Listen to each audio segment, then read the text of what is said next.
Қайырлы таң. Аты жөнім Елжас Ертайұлы. Бақытты отбасы отбасылық кеңес орталығының құрушысы әрі кеңесшісімін. Бақытты отбасы мектеп айдарымен басталған аудио және видео кеңестеріміздің 11-шісін назарларыңызға ұсынамын. Жұбайлар арасы сезімдерді күшейту атымен басталған кеңестерімізді жалғастырамыз. Бүгін сол жұбайлар арасы сезімдерді күшейтетін әрекеттердің бірі жанқиярлық туралы әңгімелесейік. Жанқиярлық дегеніміз не? Білесіз бе? Жанқиярлық сөз талдап көрейікші. Жанын қию. Негізінен көп жағдайда отан сүйгіштік тұрғысынан қарастырылады. Отан үшін жанын беру, жанын пида ету, жанын қию деген мағынаға келіп жатады. Бірақ қорықпаңыздар, мен сіздердің жандарыңызды сұрамаймын. Отбасылық жанқиярлық дегеніміз не? Мен сіздерге отбасылық жанқиярлықтың анықтамасын анықтап, сіздерден отбасылық тұрғыдан жанқиярлық жасауларыңызды сұрайтын боламын. Отбасылық жанқиярлық дегеніміз не? Отбасылық жанқиярлық жұбайыңыз үшін өзіңіздің қалауларыңыздан бас тартуға дайын болуыңыз. Яғни, жұбайыңыз үшін өз қалауыңыз, өз сезімдеріңізден бас тартуға дайын болуыңыз, яғни бас тартуыңыз. Осыны біз отбасылық жанқиярлық дейміз. Менің де сіздерден сұрайтыным, жұбайларыңыз үшін кез келген нәрседен, өз қалауларыңыздан, өздеріңіздің кейбір сезімдеріңізден бас тартуға дайын болуларыңыз. Нақтырақ түсінікті болу үшін бір мысал бере кетейін. Мысалы, сіздің жұбайыңыз футболды өте қатты жақсы көреді делік. Футбол ойнағанды да, көргенді де өте қатты жақсы көреді. Өзінің фанаты болған жаңағындай бір командасы бар. Бүгін кешкі сағат 7-де делік өте маңызды бір матч бар, көрсетілім. Сөйтіп, жұбайыңыз жұмыстан арнайы дайындықпен келеді. Егер шемішкесін алып, ішетін сусынын алып деген секілді матч көруге арнайы дайындықпен келеді, жүгіріп келіп теледидардың алдына отырады. Ал сіз күні бойы үйде болғансыз. Ішіңіз пысқан, бір сыртқа шығып, сергіп, серуендегіңіз келіп тұр. Осылайша ақырын жұбайыңызға жақындайсыз. Жұбайыңыз теледидардың ішіне кіріп кеткен, футболдың ішіне кіріп кеткен, шыға алмай отыр. Сіз жұбайыңызға қарап тұрасыз. Одан кейін ойланып, жарайды, жұбайым футболды қызығып көріп отыр екен. Мен өз қалауымнан бас тарта салайын.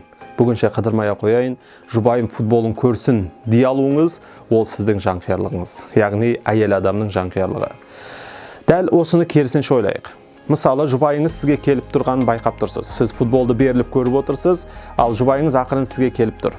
Сіз көзіңіздің қиығымен оған қарап қоясыз. Оның сыртқа шыққысы келіп тұрғанын түсіндіңіз. Сөйтіп, жұбайыңызға бір қарайсыз, футболға бір қарайсыз, жұбайыңызға бір қарайсыз, футболға бір қарайсыз. Сөйтіп ақырында мынандай бір ойға келесіз. Жарайды, футбол көрмей қояйын.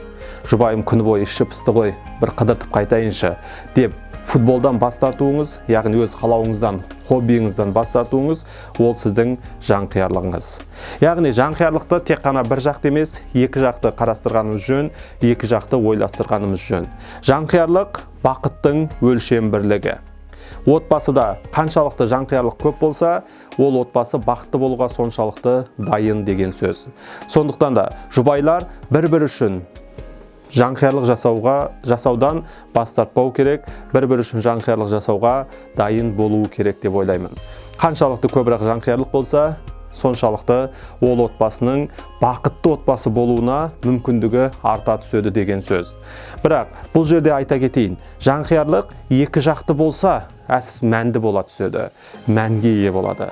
Бір жақты жанқиярлықта болады, бірақ бір жақты жанқиярлық жасап жүрген жұп белгілі бір уақыттан кейін шаршап қалуы мүмкін. Сондықтан да ең жақсысы екі жақтың, жұбайлардың бір-бір үшін жанқиярлық жасауы. Мысалы, кинотеатрға барған кезде сен қалаған киноны көрейік, жоқ, сен қалаған киноны көрейік, жоқ, сен қалаған киноны көрейік деген секілді бір диалогтың болуы. Сондықтан құрметті жұбайлар, сіздерге жанқиярлық жасауды бір-біріңіз үшін сезімдеріңізден, қалауларыңыздан бас тартуға дайын болуды ұсынамын. Ал жанқиярлық жасау үшін не керек? жанқиярлық жасау үшін бір-біріңізді жақсы көрулеріңіз, бір-біріңізді құрметтеулеріңіз және бір-бірлеріңізге сенулеріңіз керек. Егер де сенбей тұрған адамыңыз болатын болса, сіз оған жанқиярлық жасай алмайсыз. Жақсы көрмеген адамыңызға, құрметтемеген адамыңызға да жанқиярлық жасай алмайсыз. Сондықтан да алдыңғы апталарда айтқан сабақтарымызды тыңдап, бірінші кезекте жақсы көру, құрмет, сенім деген секілді сезімдерімізді күшейтуіміз керек. Бұл сезімдер күшейген жағдайда жанқиярлық жасау қатты қиын болады деп ойламаймын. Назарларыңызға рахмет.